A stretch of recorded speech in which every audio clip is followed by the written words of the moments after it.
Ya, baik Bapak Ibu sekalian, selamat malam.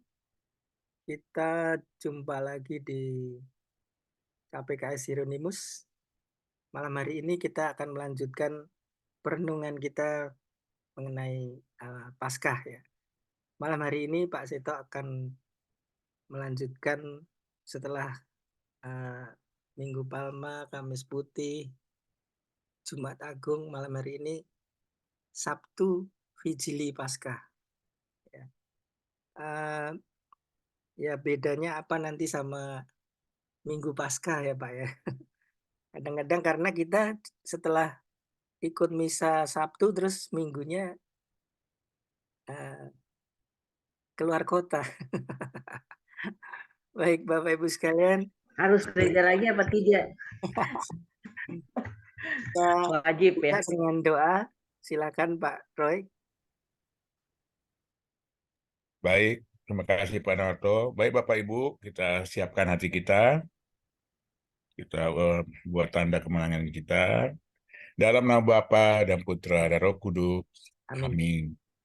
Allah Bapa yang Maha Kasih, puji syukur dan terima kasih Bapa untuk malam ini. Kami percaya Engkau mengumpulkan kami untuk bersama-sama membuka hati kami, memohon rahmat-Mu agar mampu mendengarkan pesan-pesan terutama yang dibawakan oleh Pak Seto Marsuno, memahami Paskah, memahami malam Paskah atau Sabtu Fijri, Bapak. Sehingga hari demi hari yang begitu luar biasa Engkau curahkan bagi kami, tidak hanya sekedar perayaan biasa, tapi memberi kesan, memberi pesan iman bagi kami. Menjadi puncak masa pertobatan kami, masa Prapaskah, sebelum akhirnya lewat sengsara, wafat dan kebangkitan yang kami semua memperoleh kuasa kasih-Mu yang sempurna yang menjadikan kami anak-anak-Mu yang siap untuk menerima tugas putusan sekaligus siap untuk menjadi pribadi yang diselamatkan untuk bersatu dengan Kau di rumah-Mu. Maka berkatilah kami semua yang hadir di sini, berkatilah KPKS Hieronymus, teman-teman yang belum datang. Kami serahkan semua dalam tangan-Mu. Karena kami percaya kuasa kasih-Mu lah yang menjadikan kami semua hadir malam ini di dalam KPKS Hieronymus. Semua doa, ucapan syukur dan permohonan kami haturkan di dalam nama Yesus Kristus Putra-Mu Tuhan kami yang bersatu dengan Dikau dalam persekutuan Roh Kudus hidup dan berkuasa Allah sepanjang segala masa. Amin. Dalam nama Bapa dan Putra dan Roh Kudus. Amin. Ya. Terima kasih Pak Roy.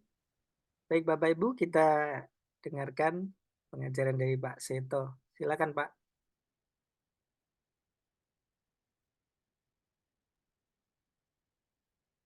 Ya, terima kasih Pak. Selamat malam untuk Bapak dan saudara-saudara semua. Malam Pak.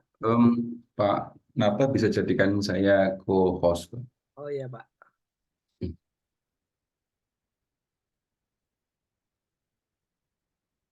Ya, sudah Pak.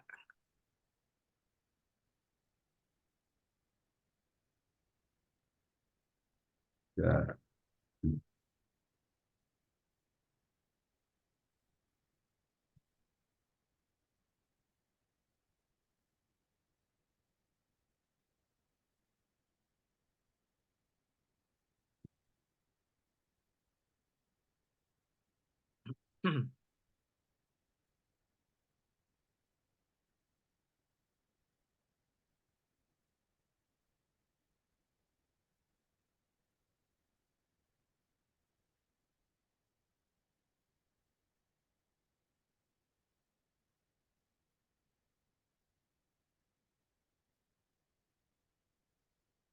Baik, kita akan melihat perayaan Paskah dan kita lihat yang Vigili Paskahnya dulu ya.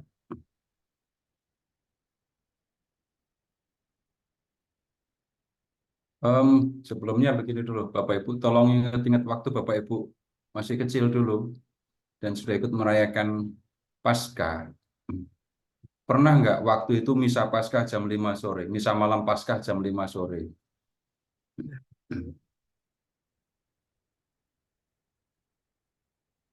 Waktu Bapak Ibu masih kecil dulu, tapi jawabnya ya bukan sekarang. Pernah kali ya. Nggak Ada ada lupa sih masa kecil.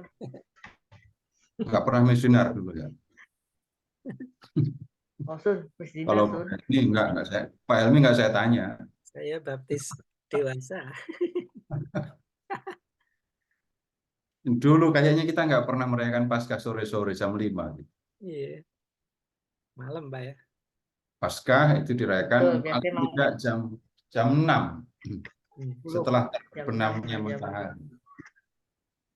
Nah, kemudian pemahaman sederhana tentang Vigili Paskah itu artinya berjaga-jaga.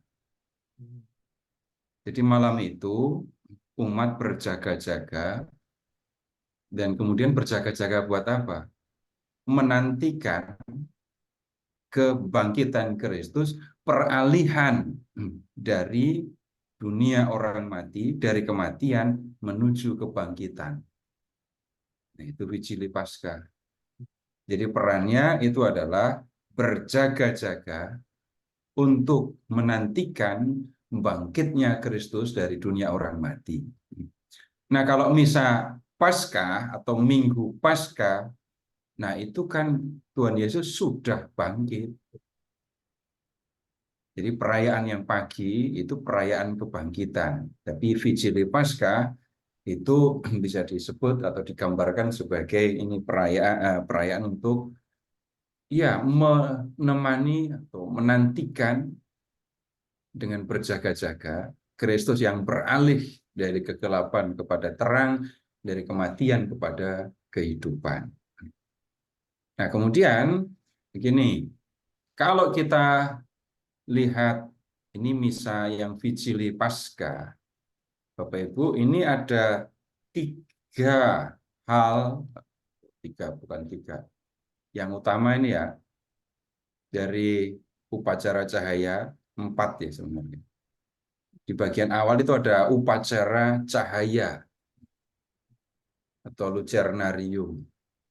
Dalam upacara cahaya ini, lihat Bapak Ibu, ingat-ingat ada perarakan lilin Paskah, lalu ada penyalaan lilin Paskah, lalu umat akan mengikuti perayaan atau upacara cahaya ini dengan membawa lilin di tangan ya. Dan kemudian di situ juga ada nyanyian pujian Paskah.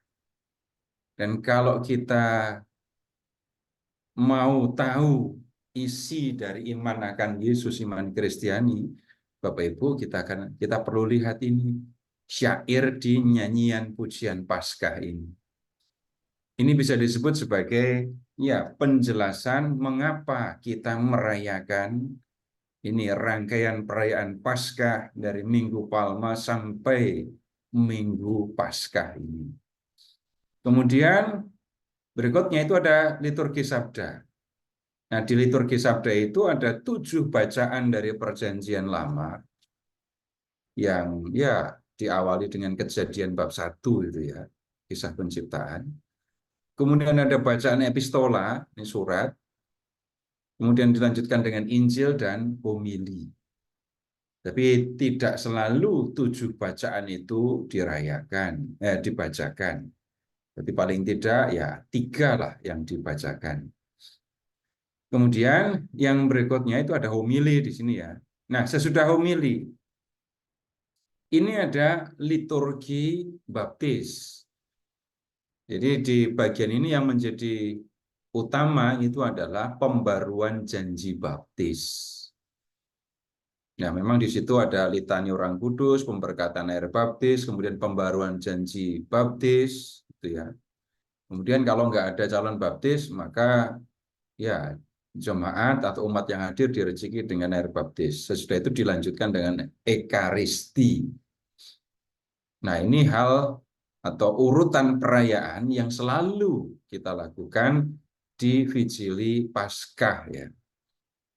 Nah, sekarang begini, kita akan lihat dulu dan Bapak Ibu silahkan mengikuti ini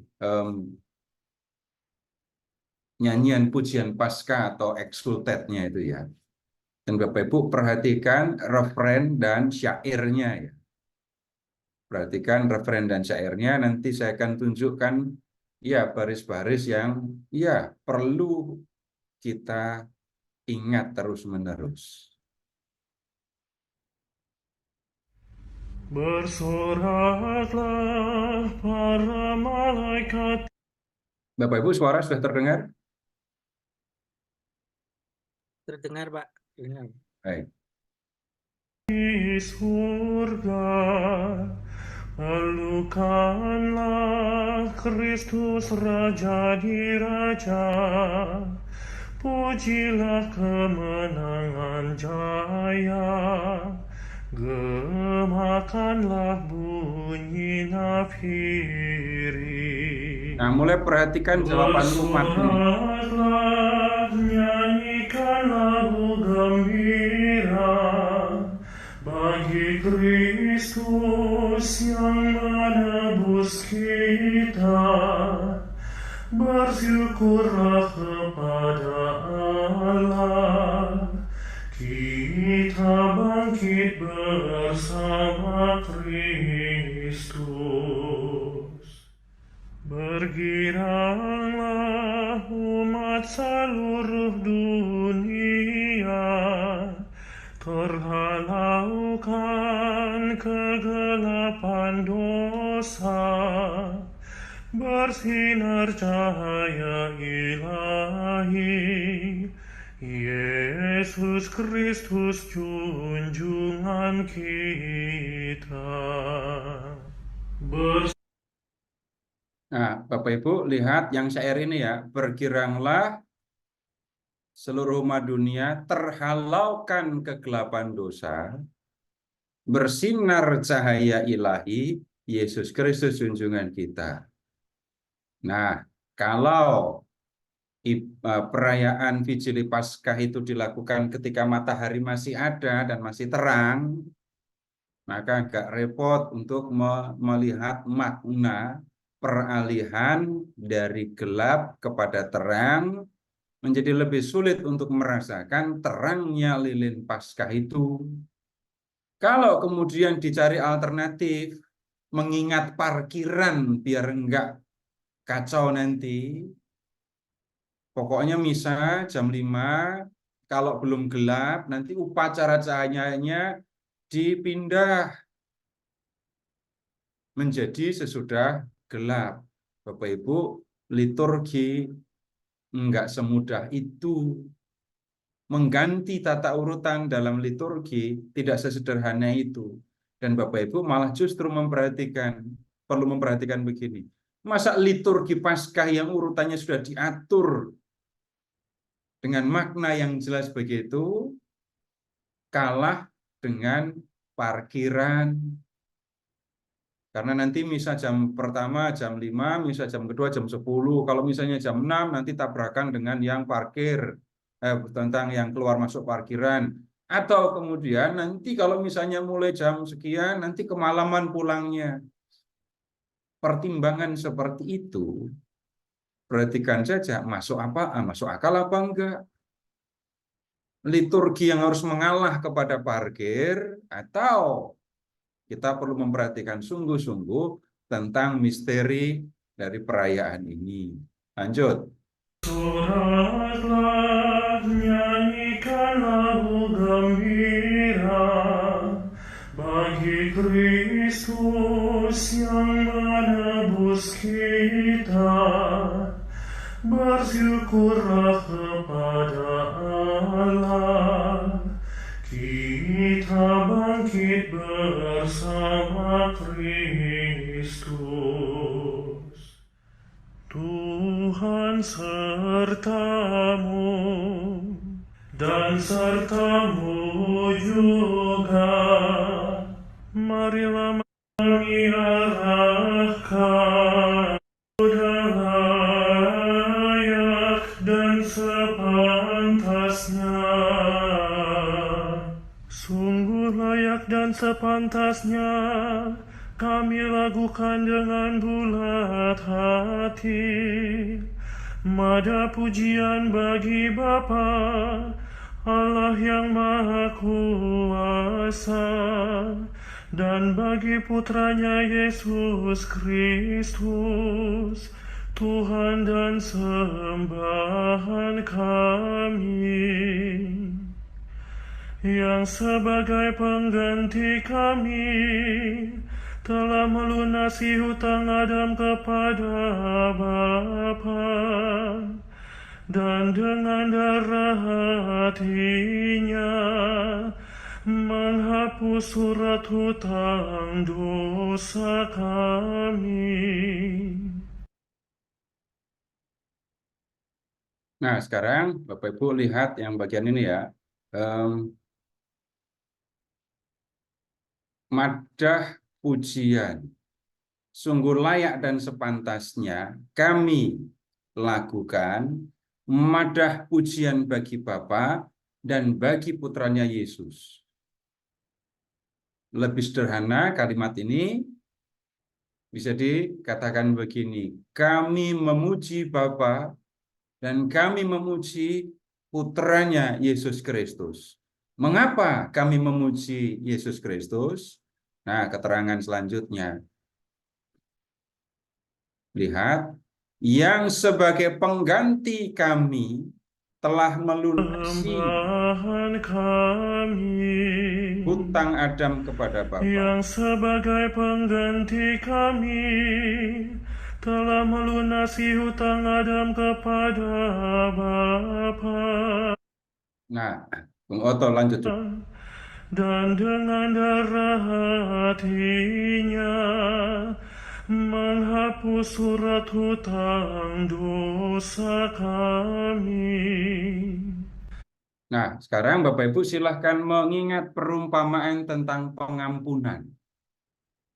Yang berutang 10.000 talenta dan berutang 100 dinar itu. Dalam perumpamaan itu, dosa diumpamakan dengan hutang. Penghapusan dosa itu diumpamakan dengan penghapusan hutang. Dan kalau melihat syair di nyanyian pujian Paskah ini, lihat, yang sebagai pengganti kami, Kristus itu telah melunasi hutang Adam kepada Bapa dan kemudian menghapus surat hutang dosa kami. Kalimat ini lebih sederhananya dapat dikatakan Yesus Kristus di kayu salib itu sudah menghapus dosa kami. Jadi Kristus dipuji karena Dia sudah menghapus dosa-dosa kita. Lanjut.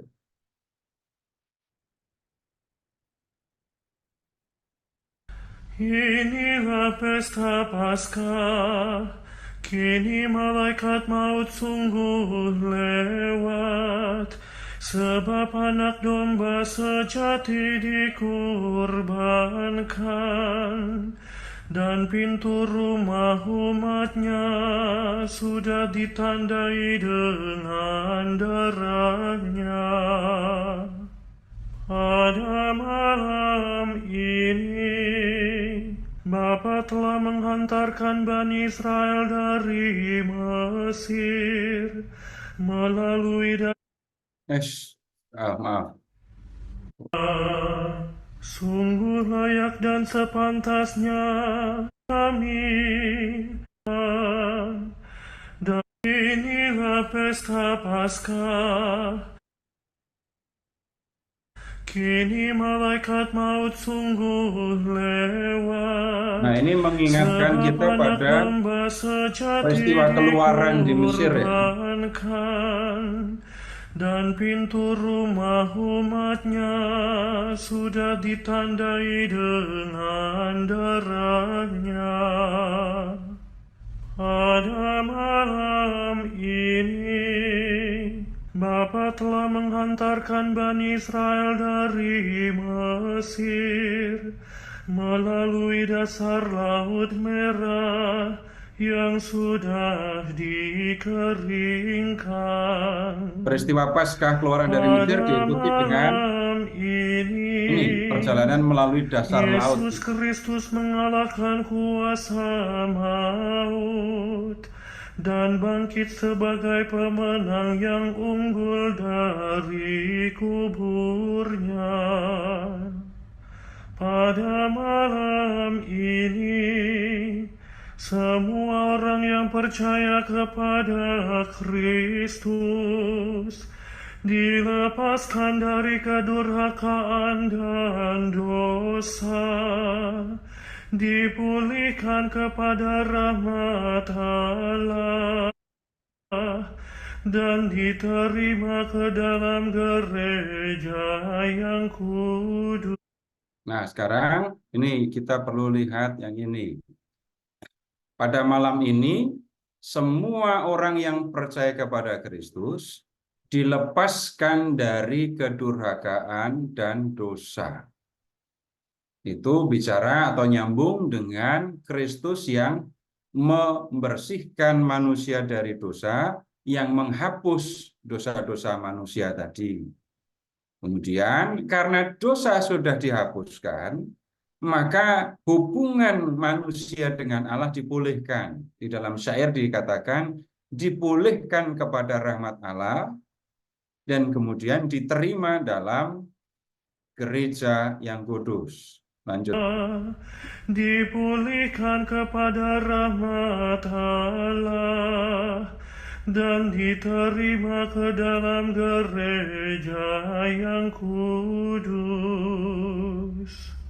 Bersoraklah, nyanyikan lagu gembira bagi Kristus yang menebus kita.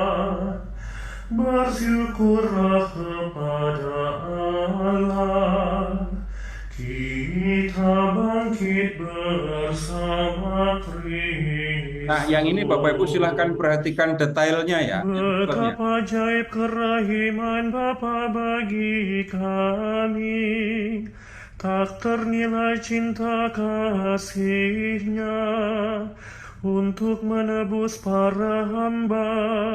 Bapa serahkan putranya sendiri, bahwasanya perlu dosa Adam untuk memperoleh Kristus yang dengan wafatnya meniadakan dosa itu. Sungguh mujur kesalahan itu, sebab... Baik, sampai di sini saja. Bapak Ibu, sekarang begini. Kita lihat kalau bicara tentang malam Paskah. Nah, lihat yang di layar sebelah kanan. Rahasia Paskah yang dirayakan oleh Gereja Katolik punya dua sisi. Ini saya kutip dari Katekismus Gereja Katolik, artikel nomor 654.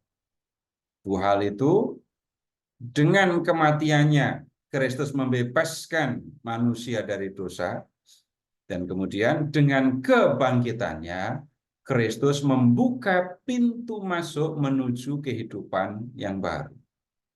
Nah, dua hal ini diungkapkan dalam refren di nyanyian pujian Paskah tadi. Bersoraklah, nyanyikan lagu gembira bagi Kristus yang menebus kita.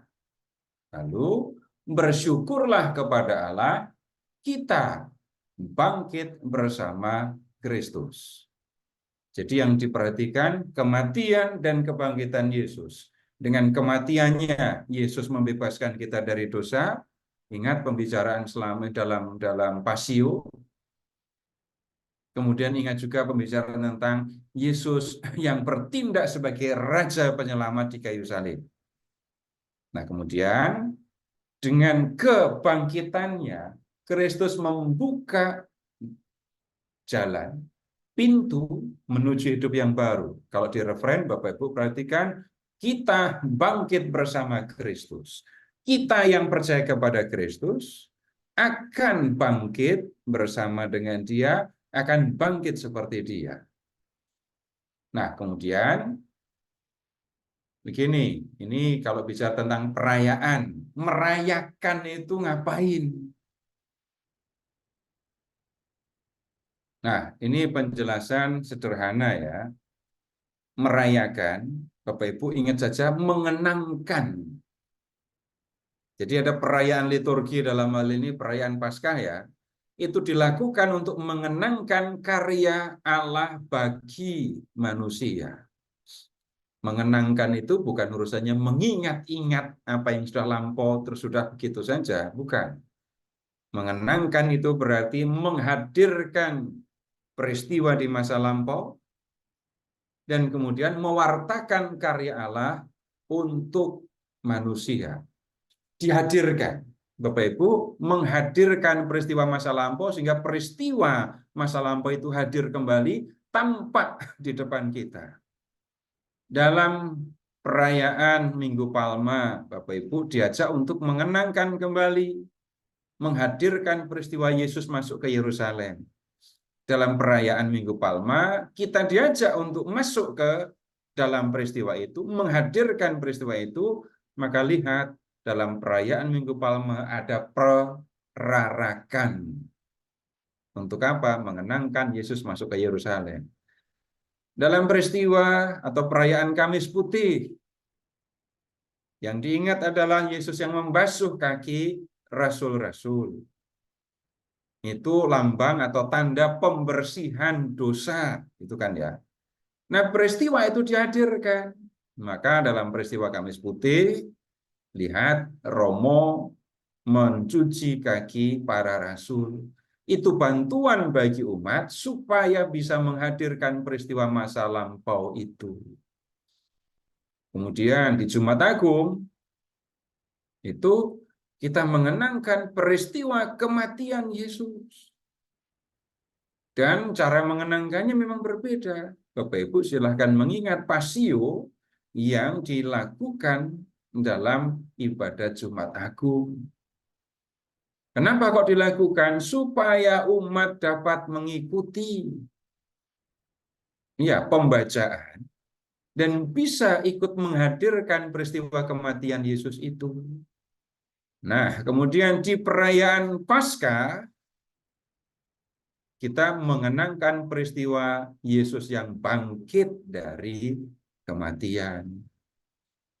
Nah, di Vigili Paskah kita sudah diajak untuk masuk ke dalam suasana Paskah itu. Bapak Ibu dibantu dengan lilin Paskah, dengan perarakan lilin itu. Untuk mengingat Yesus bangkit dari kematian, dari gelap masuk ke dalam terang.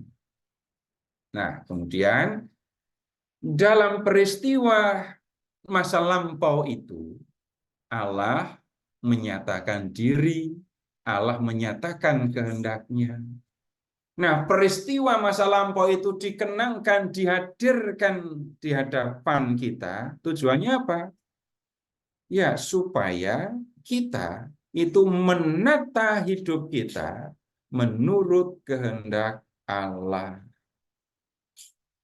Itu yang kita lakukan di dalam perayaan. Maka Bapak Ibu, ya peristiwanya dihadirkan, kehendak Allah dipahami, supaya sesudahnya kita menjalani hidup seperti yang dikehendaki oleh Allah. Kemudian, ini yang sudah kita diskusikan. Ya, ini yang sudah kita lihat ya. Sekarang begini, kematian Yesus. Bapak Ibu lihat di nyanyian pujian Paskah tadi ya. Betapa ajaib kerahiman Bapa bagi kami. Betapa tak ternilai cinta kasih-Nya. Penjelasannya atau keterangannya dengan kiasan. Untuk menebus para hamba, Bapa serahkan putranya sendiri. Apa enggak luar biasa itu? Allah mengasihi manusia. Dan itu tampak ketika Allah menyerahkan putranya sendiri untuk menebus para hamba, untuk membebaskan para hamba, yaitu kita, dari dosa dan kematian. Nah, kemudian ada kalimat yang bisa jadi akan berasa aneh. Bahwasanya perlu dosa Adam untuk memperoleh Kristus. Yang dengan wafatnya Kristus itu meniadakan dosa. Terus lihat, ini yang saya maksudkan tambahan lebih aneh lagi. Sungguh mujur kesalahan itu, sebab memberi kita penebus yang demikian ini.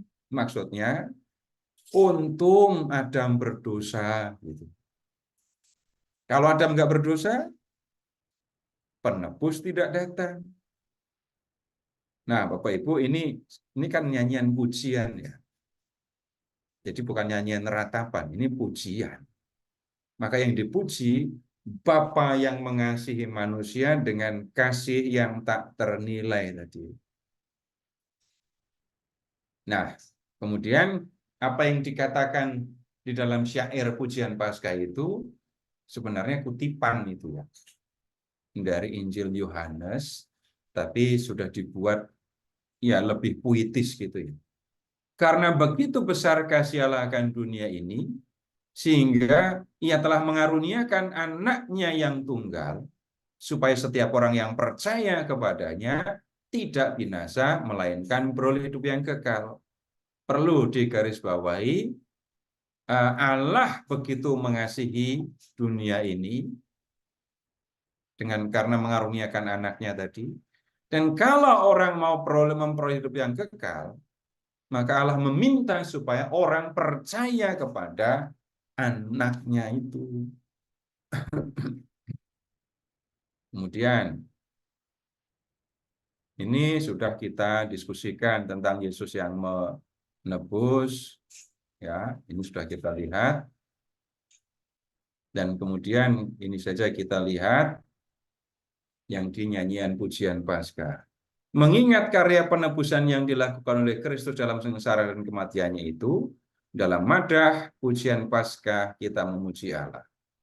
Sungguh layak dan sepantasnya kami lakukan dengan sebulat hati, madah pujian bagi Bapa Allah yang Maha Kuasa dan bagi putranya Yesus Kristus, Tuhan dan sembahan kami, yang sebagai pengganti kami telah melunasi hutang Adam kepada Bapa, dan dengan darah hatinya menghapus surat hutang dosa kami. Tadi sudah kita lihat. Pada malam ini semua orang yang percaya kepada Kristus dilepaskan dari kedurhakaan dosa, dipulihkan kepada rahmat Allah, dan diterima dalam gereja yang kudus. Ini kan juga senada atau memang malah mengambil dari Yohanes bab 3 ayat 16. Orang yang percaya kepada Kristus dilepaskan dari kedurhakaan dan dosa, relasinya dengan Allah dipulihkan, dekat lagi dengan Allah, dan kemudian diterima di dalam gereja yang kudus. Ini mengingat tentang baptis. Kemudian kalau bicara tentang kebangkitan, Bapak Ibu, kita perlu perhatikan dulu tentang kebangkitan Yesus ya. Waktu itu nggak ada yang pasang CCTV di kuburan Yesus ya. Sehingga kalau orang bertanya bagaimana proses kebangkitannya, nggak tahu. Nggak ada. Tetapi yang kita temukan, sesudah bangkit dari kematian, Yesus menampakkan diri kepada orang-orang yang ditunjuk. Dalam hal ini khusus kita bisa mengingat para murid. Orang-orang yang sudah ditunjuk ini, para murid, para rasul, itu pernah mendengar bahwa Yesus sudah pernah memberitahukan bahwa dia akan mati dan bangkit. Nah, dalam Injil Markus misalnya, 3 kali Tuhan Yesus mengatakan bahwa Yesus akan mati, tapi kemudian bangkit. Karena Tuhan Yesus sudah mengatakan itu 3 kali, sudah mengatakannya lebih dulu, maka kebangkitan Kristus itu bukan sesuatu yang kebetulan. Tetapi Tuhan Yesus mau menunjukkan dia akan mati, tapi kemudian dia akan mengalahkan kematian, menunjukkan bahwa dia berkuasa atas kematian, kematian tidak berkuasa atasnya. Yang percaya kepada Yesus akan mengalahkan kematian seperti dia. Nah, kemudian dalam kisah-kisah yang ada di dalam Injil, kalau berbicara tentang ini Yesus yang menampakkan diri sesudah kematian, gini saja supaya Bapak Ibu silahkan mengingat kisah-kisah penampakan Tuhan Yesus yang sudah yang dari kematian tadi, yang sudah bangkit. Yang Bapak Ibu ingat kisah apa saja?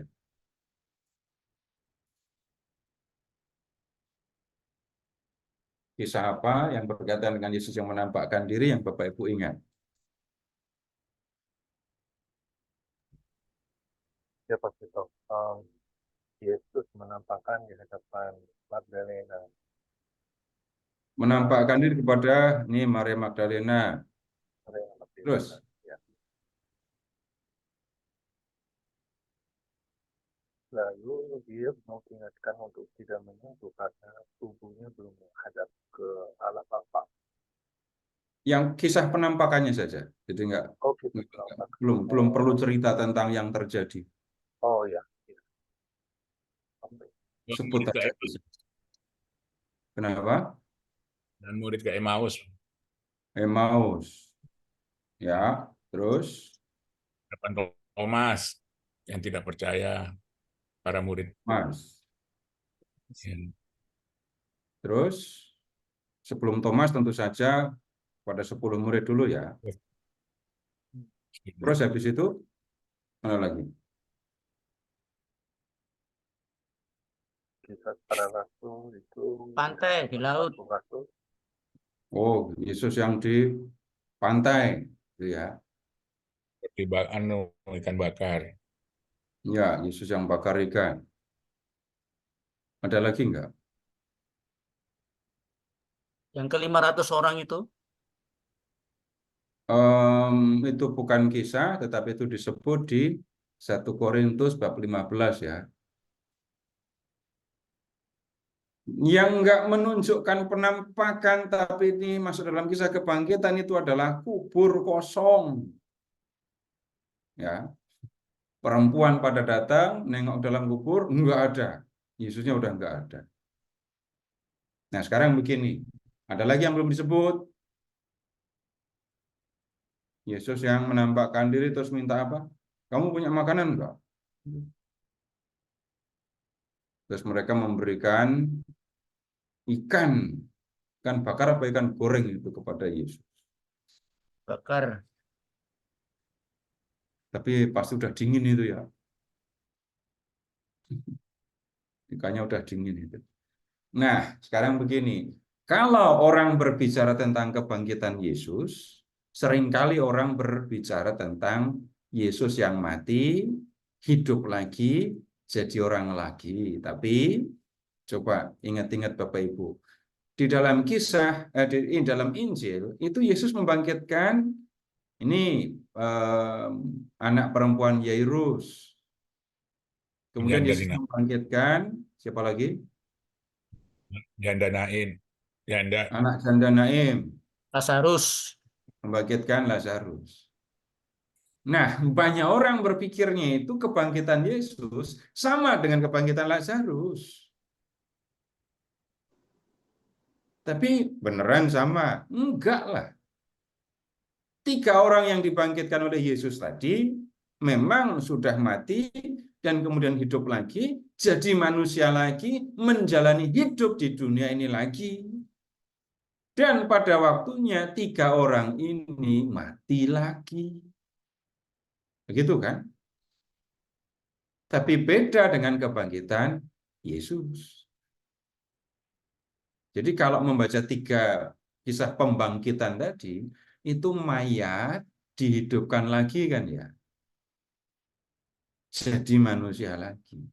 Kalau bicara tentang kebangkitan Yesus, apakah mayat Yesus dibangkitkan lagi, terus jadi orang lagi? Nah, ini nggak bisa Bapak Ibu kita menyamakannya. Kenapa? Karena sesudah Yesus bangkit dari kematian, Yesus naik ke surga dan nggak mati lagi. Nah, kalau membaca kisah-kisah penampakan tadi ya, mungkin orang juga berpikir Yesus bangkit, lalu jadi manusia lagi, hidup di dunia lagi. Misalnya, kalau melihat kuburan kosong, jenazah nggak ada lagi, oh berarti kan jenazahnya jadi manusia lagi, hidup lagi. Kemudian kalau Yesus itu sampai makan ikan tadi, ini kan jelas Yesus tampak menjadi hidup sebagai manusia lagi terus makan. Apalagi bisa bakar ikan tadi. Tetapi begini, Bapak Ibu, kalau Bapak Ibu pernah kena paku berapa? Paku 15 gitu ya. Paku 15 itu seberapa, Pak?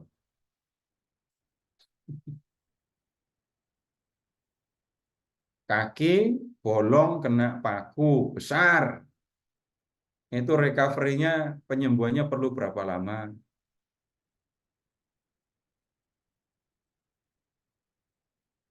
Bulan-bulan. Bisa sampai berbulan-bulan kan ya. Yesus wafat hari Jumat.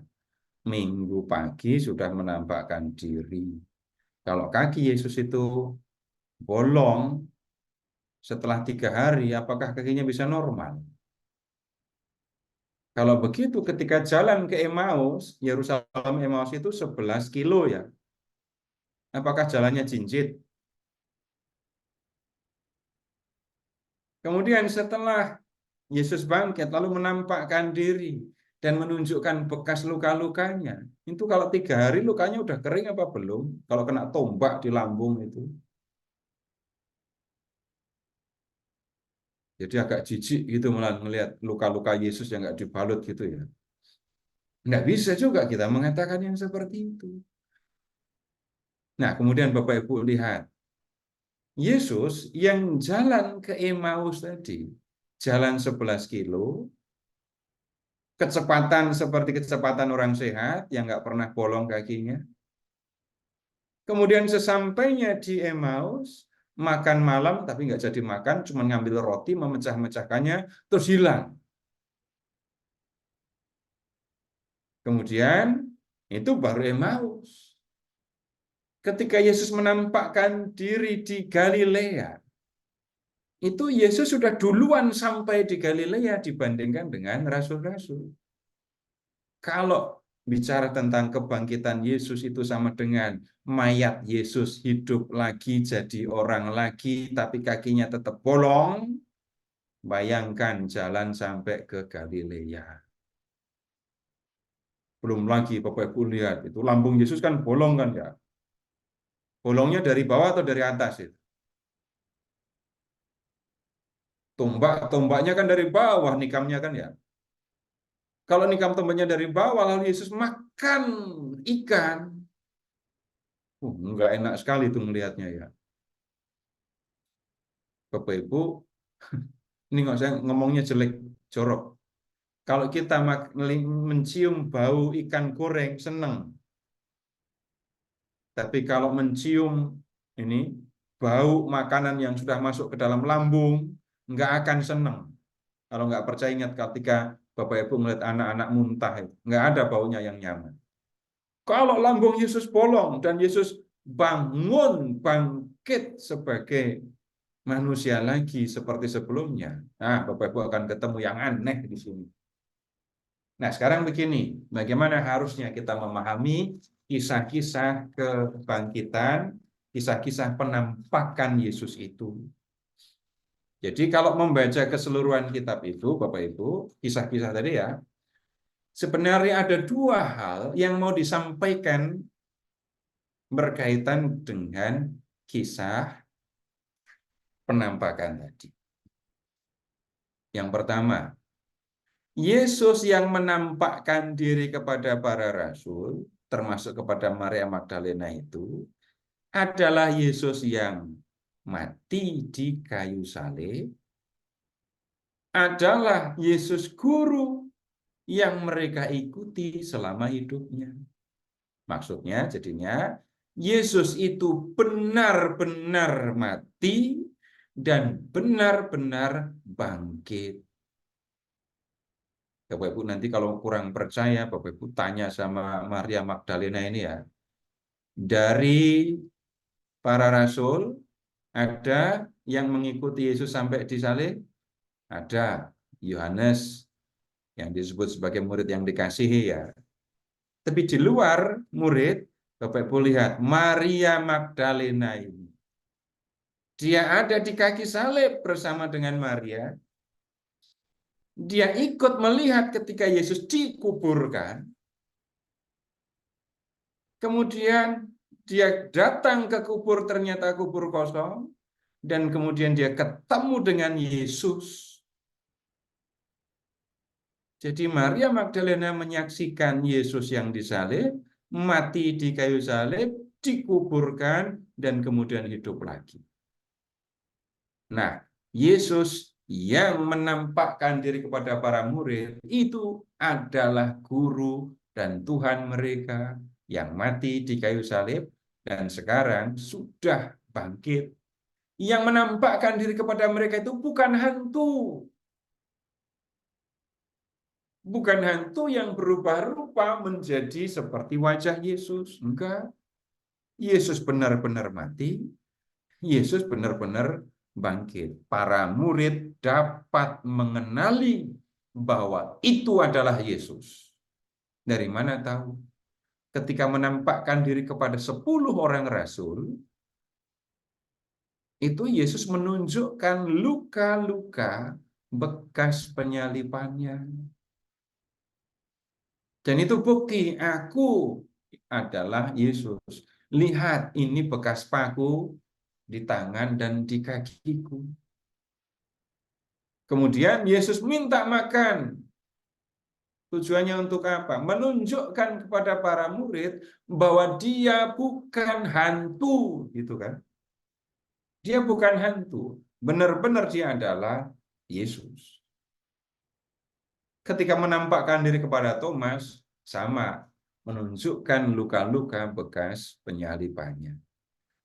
Itu yang pertama ya. Kemudian yang kedua, yang hendak disampaikan dalam kisah kebangkitan itu adalah Yesus yang sudah bangkit, itu keadaannya sudah berbeda dengan keadaannya sebelum mati. Berbeda bagaimana? Bapak Ibu mengingatnya begini saja. Dalam kisah penampakan kepada para murid, Bapak Ibu ingat, ruangan semua terkunci. Tahu-tahu Yesus ada di tengah mereka. Kemudian ketika di Emmaus tadi, Yesus mengambil roti, memecah-mecahkannya, lalu menghilang. Dan kemudian dalam perjalanan ke Emmaus, dalam perjalanan ke Galilea, Yesus sudah tidak merasakan sakit lagi. Kalau menggunakan bahasa yang dipakai Paulus dalam surat kepada jemaat Filipi, ini disebut sebagai tubuh mulia. Kalau menggunakan bahasa atau kata-kata yang dipakai oleh Paulus dalam surat kepada jemaat Korintus, ini adalah tubuh surgawi yang sudah tidak terikat tempat, tidak terikat kepada waktu, tidak terikat kepada hal-hal yang sifatnya material. Bapak Ibu amati ya, dari kisah-kisah yang ada dalam Injil mengenai penampakan, ada dua kebenaran yang mau disampaikan. Yesus yang menampakkan diri kepada mereka, itu adalah Yesus guru mereka yang selama hidup mereka ikuti, bukan orang lain, bukan hantu. Kemudian yang kedua, keadaan Yesus yang sudah bangkit sudah berbeda. Sudah tidak mengenakan raga manusia seperti sebelumnya, tetapi menggunakan ini, dia Yesus sudah menunjukkan tubuh mulia. Baik, sekarang kalau melihat yang seperti ini, apa yang sebenarnya mau disampaikan? Sekarang kita lihat selanjutnya ya.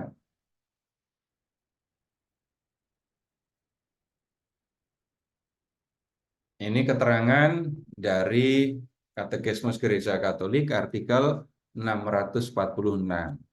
Kebangkitan Yesus bukanlah suatu kedatangan kembali ke kehidupan duniawi seperti yang terjadi pada pembangkitan-pembangkitan yang ia lakukan sebelum Paskah. Putri Yairus, pemuda Naim, dan Lazarus. Perbuatan-perbuatan ini adalah bukti kekuasaan Yesus yang mengherankan.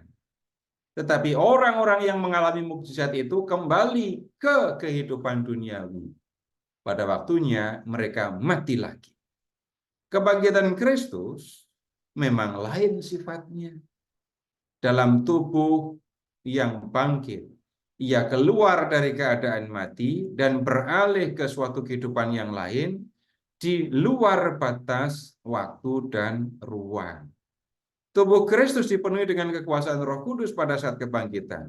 Dalam keadaan yang dimuliakan itu, ia mengambil bagian dalam kehidupan ilahi, sehingga Santo Paulus dapat menggambarkan Kristus sebagai yang surgawi. Nah, begitu keterangan dari Katekismus berkaitan dengan kebangkitan Yesus dan membedakannya dengan ini kebangkitan 3 orang yang sudah kita lihat tadi. Nah, kemudian apa arti kebangkitan Yesus ini untuk orang yang percaya? Dengan kebangkitannya dari antara orang mati, Yesus mau menunjukkan bahwa ia sudah mengalahkan kematian. Enggak ada orang yang bisa menunda kematian, menolak kematian. Ya, enggak ada, enggak bisa. Tapi kemudian kita lihat Yesus bangkit dari antara orang mati. Itu tanda Yesus mengalahkan kematian. Lebih lanjut, Yesus memberikan kehidupan. Nah, dalam nyanyian pujian Paskah itu kita menyanyikan begini. Pada malam ini, Yesus Kristus mengalahkan kuasa maut dan bangkit sebagai pemenang yang unggul dari kuburnya. Jadi dalam peristiwa atau dalam perayaan malam Paskah, khususnya di dalam nyanyian pujian Paskah, kita percaya Yesus mengalahkan kuasa maut. Lalu Yesus hadir tampil sebagai pemenang yang sudah mengalahkan kematian. Nah, kemudian kemenangan Kristus akan kematian itu memberikan pengharapan kepada orang yang percaya kepadanya untuk bangkit seperti dia. Yang percaya kepada Yesus akan bangkit seperti dia. Biarpun dia sudah mati, dia akan bangkit seperti Kristus. Ulang lagi, dengan kematiannya di kayu salib, Yesus membebaskan manusia dari kekuasaan dosa untuk membawanya masuk dalam kehidupan kekal. Kemudian dengan kematian, dengan kebangkitannya, Yesus menunjukkan keadaan setelah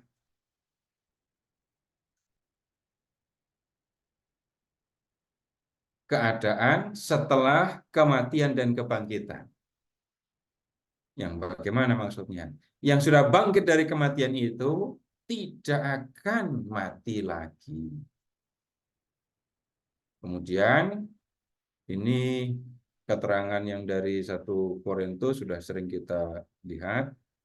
Nah, kemudian kalau kita merayakan Paskah, ingat pemahaman tentang perayaan tadi ya. Kita itu merayakan Paskah dengan tujuan untuk menata kehidupan kita menurut kehendak Allah yang dinyatakan melalui kematian dan kebangkitan Kristus. Nah, kalau mau menikmati kehidupan kekal, ingat Yohanes 3:16 tadi ya, maka syaratnya adalah percaya kepada Yesus. Nah, kalau mengatakan percaya, kepercayaan itu bukan soal mengucapkan kata, tetapi bagaimana menjalani kehidupan sebagai orang yang percaya.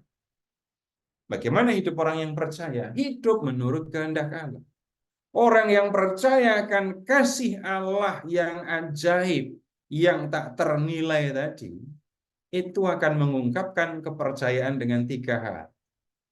Membina relasi dengan Allah, mengasihi sesama, mengasihi Allah yang hadir dalam diri sesama, dan kemudian melawan kecenderungan kepada dosa dan bertobat bila jatuh ke dalam dosa. Nah, dengan cara seperti ini, melakukan 3 hal ini, maka kita percaya orang yang mati sebagai orang yang percaya kepada Yesus akan bangkit seperti Dia. Kemudian ini enggak, kita lihat yang ini saja dulu. Bapak Ibu, dalam liturgi malam Paskah itu kan ada pembaruan janji baptis kan.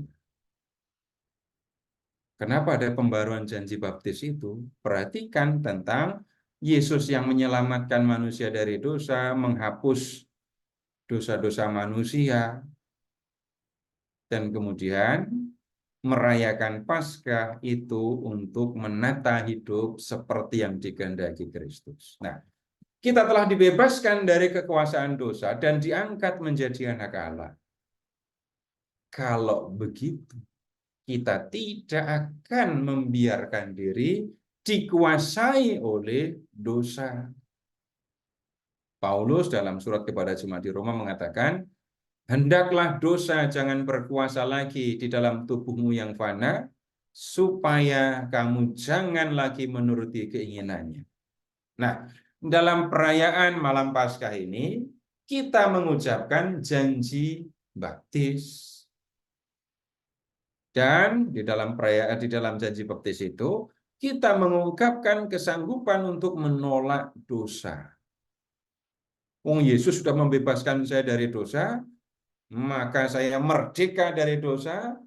Aneh kalau orang kemudian membiarkan dirinya diperbudak lagi oleh dosa.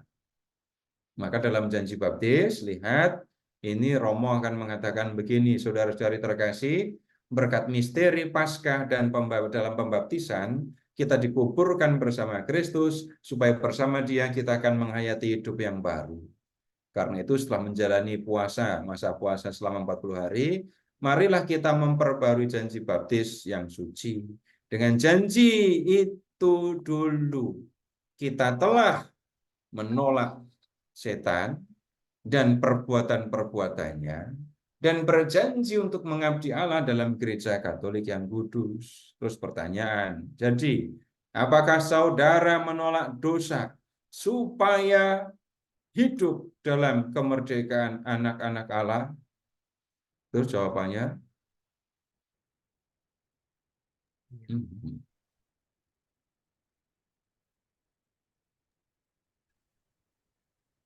Ya, saya percaya. Apakah saudara menolak dosa supaya hidup dalam kemerdekaan anak-anak Allah? Apakah Ya, saudara menolak bujukan kejahatan supaya tidak dikuasai dosa? Apakah saudara menolak setan, penyebab dan pangkal segala dosa? Nah, itu Bapak Ibu, malam Paskah itu janji loh ya. Janjinya serius apa enggak itu?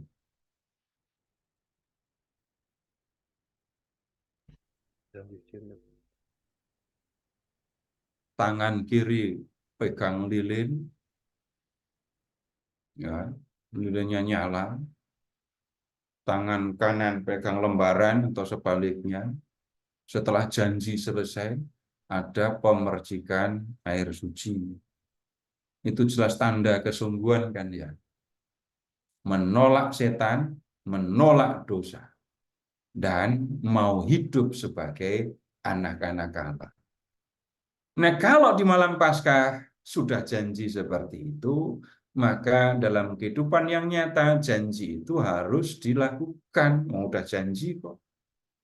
Jangan sampai punya pedoman janji. Kalau janjinya nggak ditepati, nggak apa-apa, nanti janji lagi gitu. Nggak ada gunanya tentu janji yang seperti itu. Baik, Bapak Ibu, sampai di sini keterangan tentang ini malam Paskah. Kalau ada yang mau disampaikan, silahkan. Silakan. Ya, Pak Seto. Ya, Pak Narto, saya mau tanya. Ya, silakan. Mungkin pertanyaan saya tidak terlalu prinsip, tapi saya jadi penasaran mengenai Yesus mengajak muridnya. Suaranya nggak jelas, Pak. Oh, Suaranya keras tapi nggak jelas. oh ya, sekarang gimana, Ya, Pak Seto? yang lebih baik. Mendingan. Ya, ya.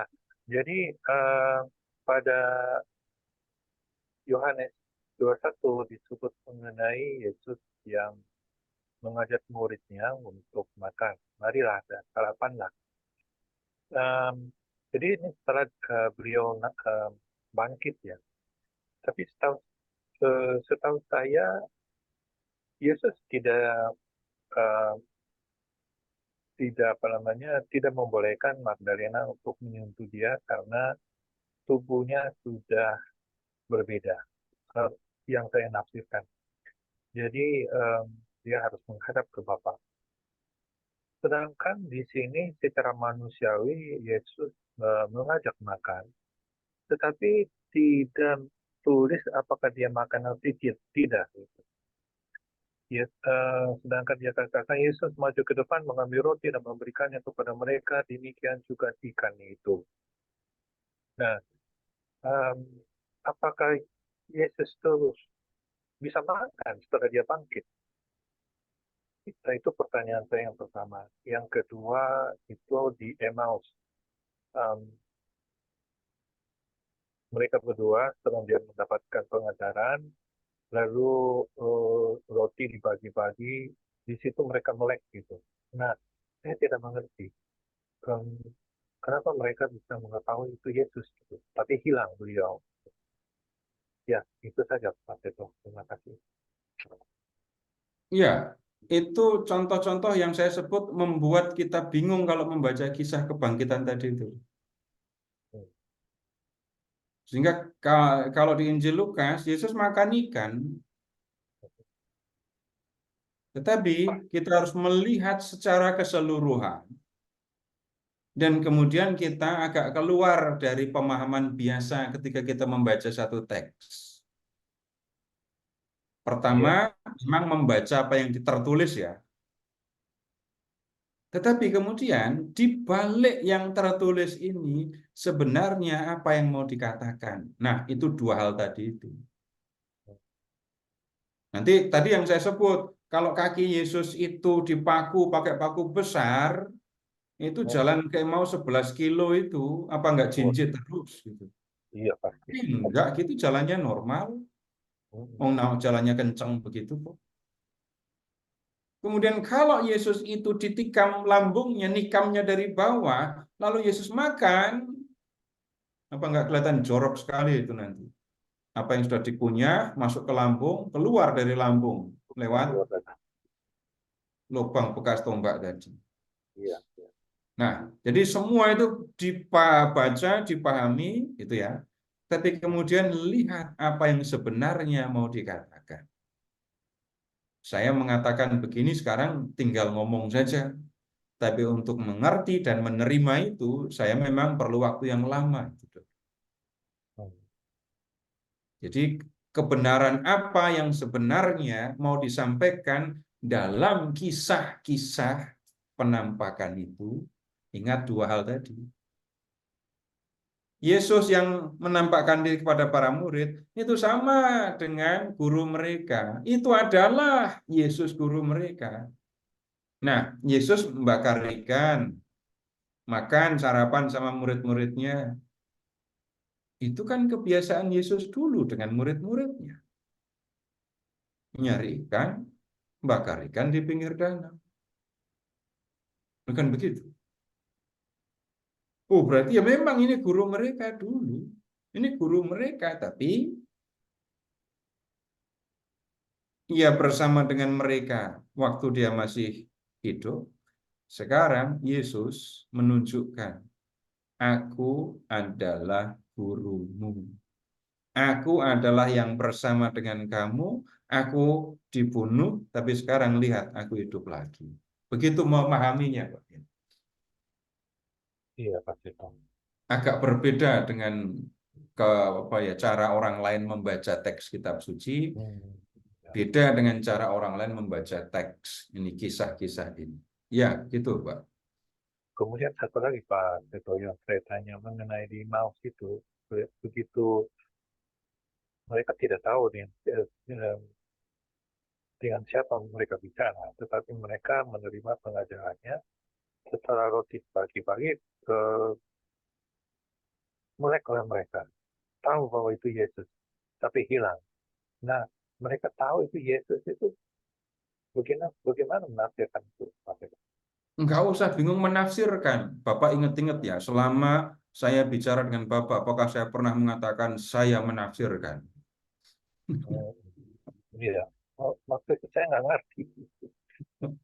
Karena kalau saya menafsirkan, kadang-kadang itu artinya apa? Apa yang ada di kepala saya masukkan ke dalam teks kitab suci. Bukan itu menafsirkan. Menafsirkan itu sebenarnya adalah usaha untuk memahami yang tertulis. Bapak ingat kebenaran yang kedua yang mau disampaikan di dalam kisah kebangkitan.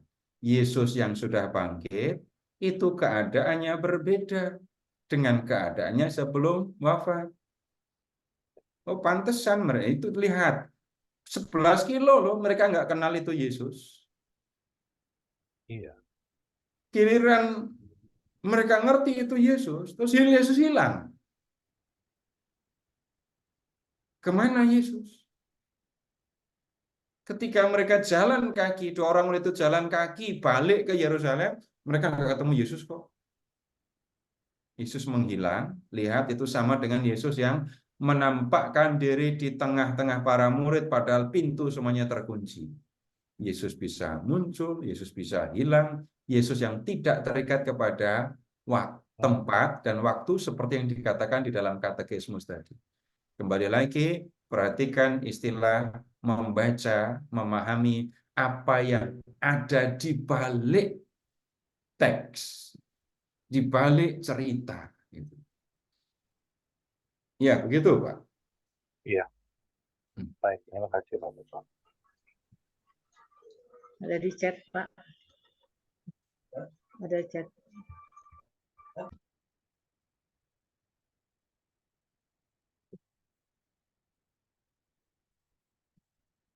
Ya, itu pertanyaan yang tadi disampaikan di awal. Misa malam Paskah, atau lebih gampangnya Bapak Ibu, gini ya, jangan sebut Misa Paskah, tapi Vigili Paskah. Yang Sabtu itu Vigili, yang pagi itu Paskah. Vigili dengan Paskah, gitu aja membedakannya ya, gampang. Vigili Paskah itu sama dengan berjaga-jaga, menantikan kebangkitan Yesus, peralihan dari kematian menuju kehidupan. Perhatikan lilin Paskah tadi. Nah, Misa Paskah itu mengenangkan Yesus, kebangkitan Yesus, Yesus yang sudah bangkit. Jadi Bapak Ibu, saya tidak bicara boleh apa enggak boleh gitu ya. Tapi Vigili Paskah dan Paskah itu menghadirkan 2 hal yang berbeda. Vigili Paskah, Vigili itu berjaga-jaga. Nah, kalau Paskah itu Yesus yang sudah bangkit. Jadi dua-duanya ya perlu diikuti. Vigili dan Paskah. Gitu, Pak. Bu. Terima kasih, Pak Seto. Menjelaskan ya. Ya. Nah, kemudian masih ada?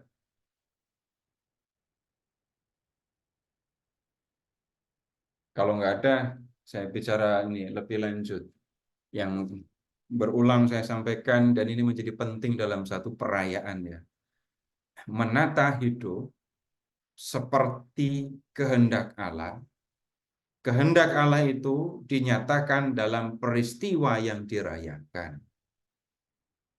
Nah, menata hidup itu jelas bukan hanya soal ketika orang hadir di dalam perayaan itu. Jadi dalam perayaan, dalam Kejili Paskah, dalam Paskah, Jumat Agung, Kamis Putih, Minggu Palma, itu kita menghadirkan peristiwa itu. Nah, kemudian peristiwa itu dihadirkan supaya kita bisa memahami kehendak Allah. Kalau sudah memahami kehendak Allah, lalu menata hidup menurut atau seperti yang dikehendaki oleh Allah. Yang jelas kita temukan di dalam Injil Paskah itu ya, janji untuk tidak berdosa. Janji untuk menolak setan. Di Kamis Putih, itu kita melihat, kita mendengar ucapan Yesus. Seperti aku sudah mengasihi kamu, demikianlah kamu harus saling mengasihi. Nah, kalau mau menata kehidupan mengikuti yang dikehendaki oleh Allah, berarti yang diurus kehidupannya. Sekarang begini, berkaitan dengan dosa ini tadi. Melawan dosa, menolak setan, menolak godaan untuk berbuat dosa. Tapi kemudian pertanyaannya malah jadi begini. Bapak Ibu lebih sering sadar apa enggak sadar setan datang dan menggoda saya?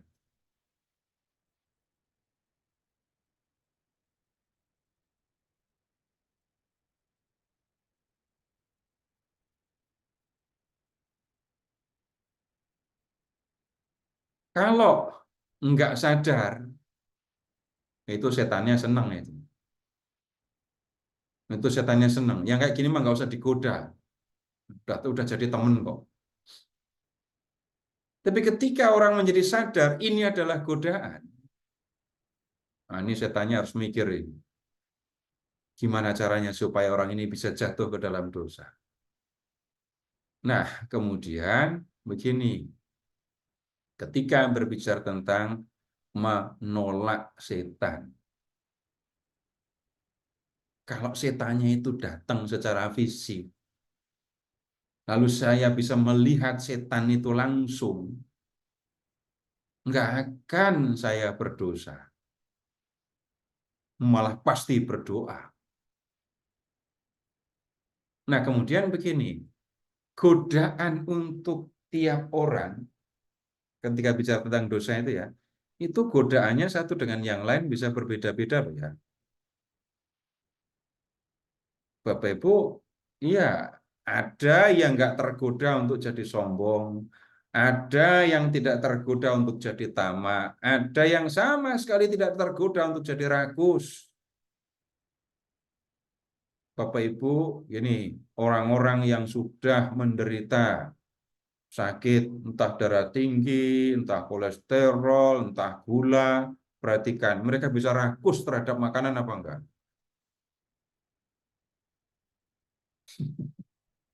Udah enggak lagi kan ya? Nah, orang udah sakitnya kayak gitu kok rakus. Enggak akan lama hidupnya. Satu dari tujuh dosa pokok itu kan rakus kan ya? Soal makanan. Nah, kalau badannya saja sudah penuh penyakit, nggak akan dia jadi rakus, nggak akan dikuasai dosa kerakusan. Nah, beres. Nggak ada lagi urusan dengan ini kerakusan. Kalau kemudian orang itu, ini saya ngomong tapi belum tentu benar ini ya. Kalau orang yang ini sudah kena gula gitu ya, itu apakah kecenderungan untuk dosa seksualnya tinggi? Kecenderungan kemungkinan untuk melakukan dosa seksualnya apakah tinggi kalau orang sudah kena diabetes? Udah nggak tergoda lagi untuk urusan itu. Jadi bisa jadi orang yang satu dengan yang lain sudah berbeda godaan-godaannya. Tapi kemudian begini, ketika berbicara tentang godaan, Bapak Ibu mengingatnya begini saja. Segala sesuatu yang menjauhkan saya dari Allah dan menghalangi saya untuk melakukan kehendak Allah. Nah, itu godaan. Menghalangi saya, menjauhkan saya dari Allah, dan kemudian menghalangi saya untuk melakukan kehendak Allah. Itu godaan. Dan godaan yang ini datangnya dari setan. Karena apa? Ya, setan menghendaki, pengen supaya manusia tidak melakukan kehendak Allah. Setan pengen manusia jauh dari Allah dan dekat sama dia. Setannya senang sekali kalau ada manusia nurut sama dia, melakukan apapun yang diinginkan. Wah, itu setannya senang. Nah, kalau mau mengenali ini godaan, ini setan, Bapak Ibu periksa saja dengan prinsip itu tadi. Yang menjauhkan saya dari Allah, yang menghalangi saya untuk melakukan kehendak Allah. Nah, itu setan. Godaannya itu bisa bermacam-macam, wujudnya bisa bermacam-macam. Kalau saya sedang bicara kepada Bapak Ibu dengan Bapak Ibu bicara tentang kitab suci, tentang firman, lalu ngomongin macam-macam tentang dosa begini, jangan mengira saya nggak ketemu godaan. Sedang ngomong begini ini loh. Ini godaannya apa? Godaannya kan tampak di pikiran, yang pernah saya alami ya. Yang pernah saya alami. Tiba-tiba muncul hal-hal yang ini misalnya ya, yang jorok, yang menjijikkan, yang membuat saya akan merinding kalau ingat. Sedang bicara kayak gini kok tiba-tiba muncul di pikiran kayak gitu. Nginget-inget enggak, sama sekali saya tidak mengingat itu. Pengen inget juga enggak. Mikirin apa lagi. Ketika sedang serius berbicara begitu atau muncul di kepala hal yang seperti itu. Yang kalau saya tidak waspada, itu bisa membuat pikiran saya kacau, omongan saya jadi kacau. Itu bisa terjadi. Nah, Bapak Ibu, silahkan periksa sendiri-sendiri. Periksa bagaimana ini iblis atau setan itu datang, kemudian menggoda saya. Dan kemudian Bapak Ibu akan melihat hal yang tampaknya biasa saja, tetapi ini menjadi tanda saya tunduk sama setan. Hal yang sederhana, tapi sudah menunjukkan, cukup untuk menunjukkan saya nurut sama setan. Kapan itu? Bapak Ibu perhatikan saja, kalau sampai terjadi, saya memaklumi diri ketika saya berdosa. Memaklumi, permisif terhadap dosa. Enggak apa-apa berdosa yang lain juga. Kalau kemudian saya menjadi permisif ketika saya tidak mempunyai kasih. Ketika saya menjadi permisif dengan mengatakan, ngapain repot-repot ngurusin orang, ngapain repot-repot harus mengasihi orang lain. Kalimat-kalimat yang seperti itu sudah menunjukkan saya tidak mau melawan dosa. Saya akan membiarkan diri mengikuti kesenangan saya. Itu mulut saya ngomongnya begitu. Tapi setan akan mengatakan, "No, lihat, yang ini sudah ikut kehendak saya." Gitu. Yang lain mengatakan, repot mengasihi itu. Nggak usah repot. Ini hanya mulut manusia yang mengatakan, nggak mau repot mengasihi. Setan dengernya, orang ini sudah menolak kehendak Tuhan dan sudah mengikuti apa yang aku omongkan. Lalu janjinya bagaimana? Menolak setan dengan godaannya itu tadi. Memahami cara kerja setan, memahami cara kerja godaan, nah itu yang kita perlukan. Lalu godaan satu dengan yang lain itu juga berbeda-beda kan ya?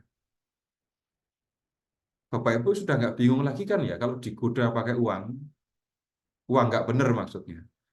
Digoda pakai uang untuk melakukan hal yang tidak benar. Tertarik apa enggak? Itu setan jangan-jangan udah males ngurusi Bapak Ibu, ganggu pakai duit. Tapi tunggu dulu, Bapak Ibu kalau usianya sudah banyak itu tuh godaannya apa sih untuk berdosa?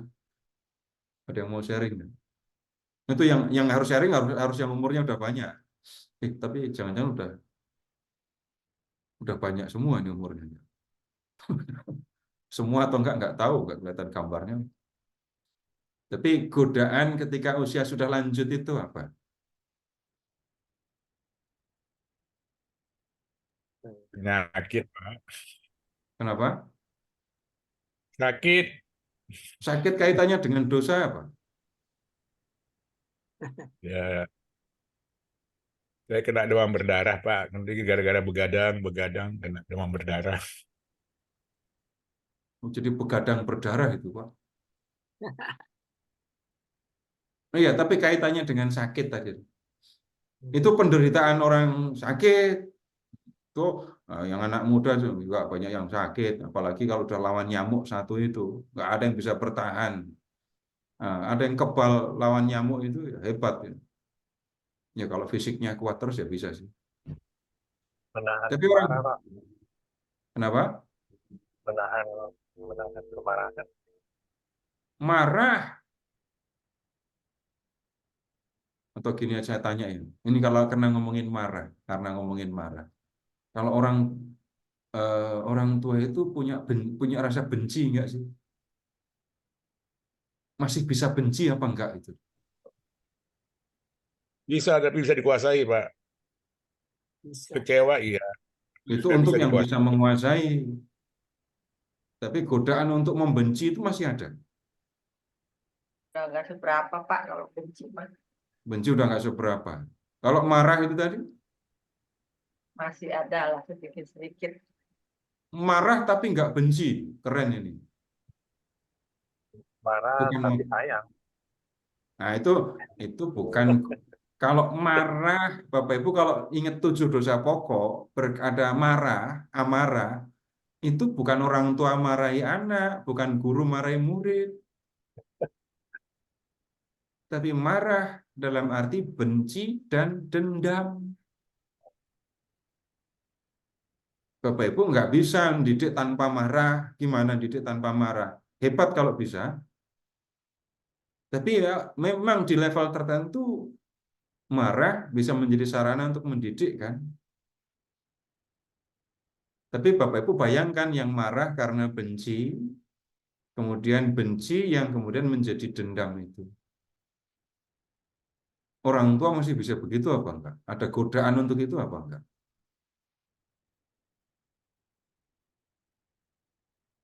Dendam itu ada expirednya apa enggak?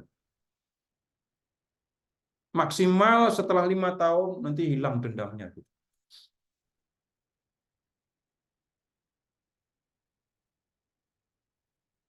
Enggak akan ketemu kalimat seperti itu kan ya. Tapi juga Bapak Ibu, kalau usia sudah banyak, mikir balas dendam untuk berantem gitu masih tertarik enggak? Enggak. Mau ngajak berantem sama siapa? Tapi bisa enggak? Karena benci, karena dendam, saya minta supaya Tuhan memberikan yang buruk kepada orang-orang yang sudah menyakiti saya itu.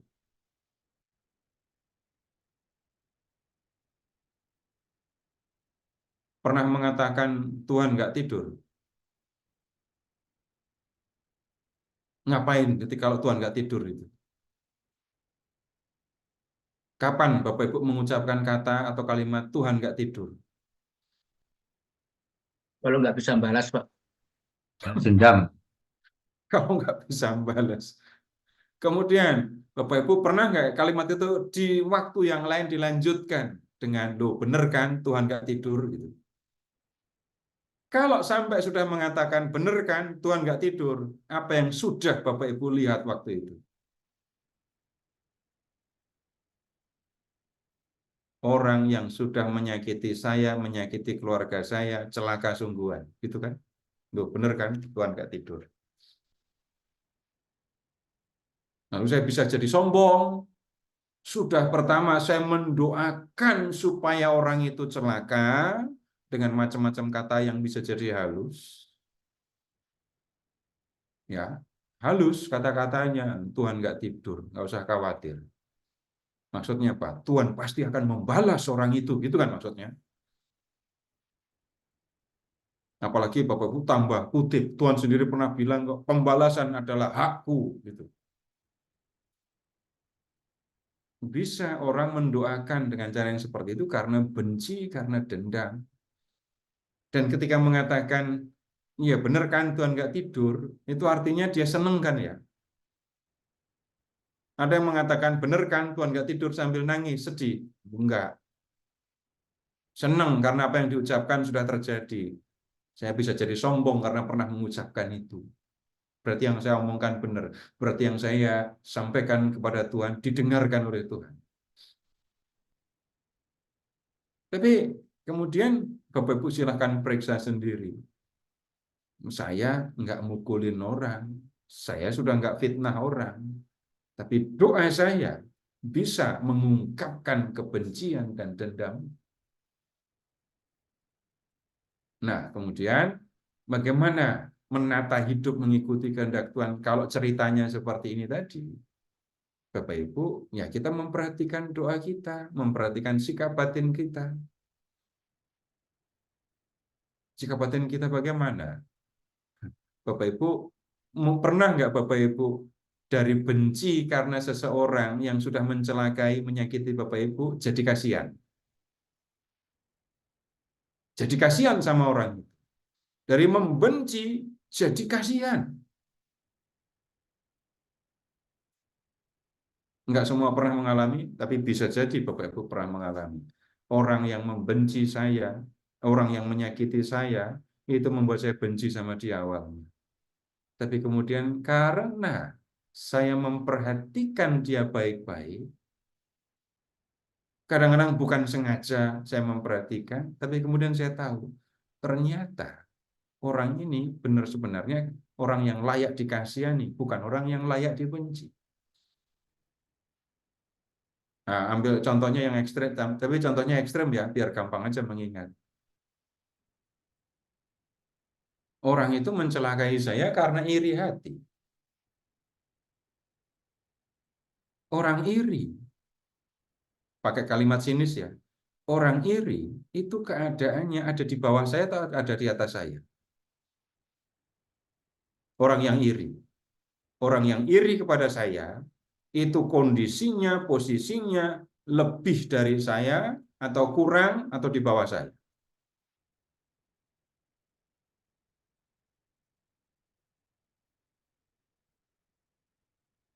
Kalau ada orang yang keadaannya berlebihan semuanya, iri kepada orang yang nggak punya apa-apa, itu aneh.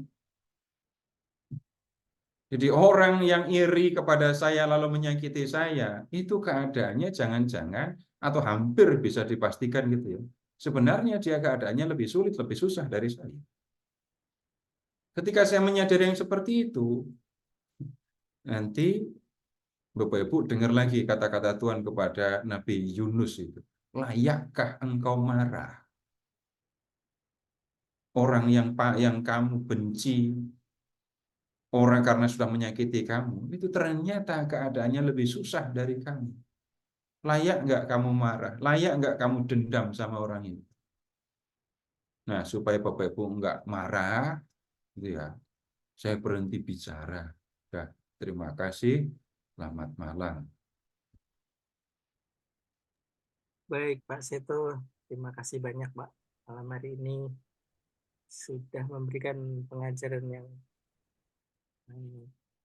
mudah-mudahan cukup jelas buat kita semua, walaupun mungkin masih ada masalah kebangkitan tadi ya Pak Elmi, yang masih mungkin kita sulit untuk menerima apa permenungan bagaimana mengenai kebangkitan. Mungkin nanti minggu depan atau minggu berikutnya Pak Seto bisa lebih menjelaskan lagi agar kita bisa semakin mengerti apa arti kebangkitan ini. Bapak Ibu, minggu depan kita masuk pada Pekan Suci. Jadi kita skip dulu 1 minggu, ketemu lagi setelah Paskah ya. Selamat memasuki Pekan Suci. Baik, kita malam hari ini kita tutup pertemuan dengan doa yang dibawakan Pak Roy. Silakan Pak Roy.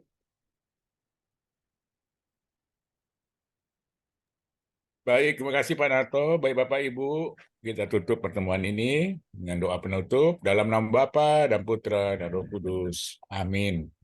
Allah Bapa yang makasih, kembali kami mengaturkan rasa syukur dan terima kasih malam ini lewat KPKS Renimus.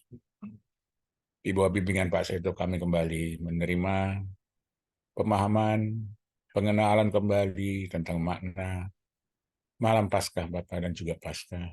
Begitu besar karya kasih-Mu yang diwujudkan lewat peristiwa kebangkitan putra-Mu Tuhan kami Yesus Kristus Bapa yang sudah menebus kami Bapa.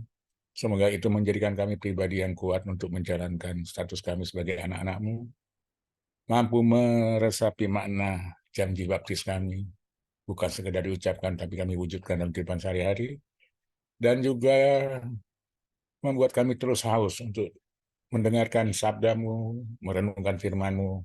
Maka kami mohon berkatilah Pak Seto, berkatilah kami semua, agar tetap kami yang ada di KPKS Renimus memiliki kerendahan hati untuk membuka hati, mendengarkan, serta mampu mewujudkannya dalam kehidupan sehari-hari. Sebentar lagi kami akan melanjutkan aktivitas kami Bapa, berkat-Mu juga, yang kami mohon agar semua dapat berjalan sesuai dengan kehendak-Mu. Kemuliaan kepada Bapa dan Putra dan Roh Kudus, seperti pada permulaan, sekarang, selalu, dan sepanjang segala abad. Amin. Dalam Bapa dan Putra dan Roh Kudus.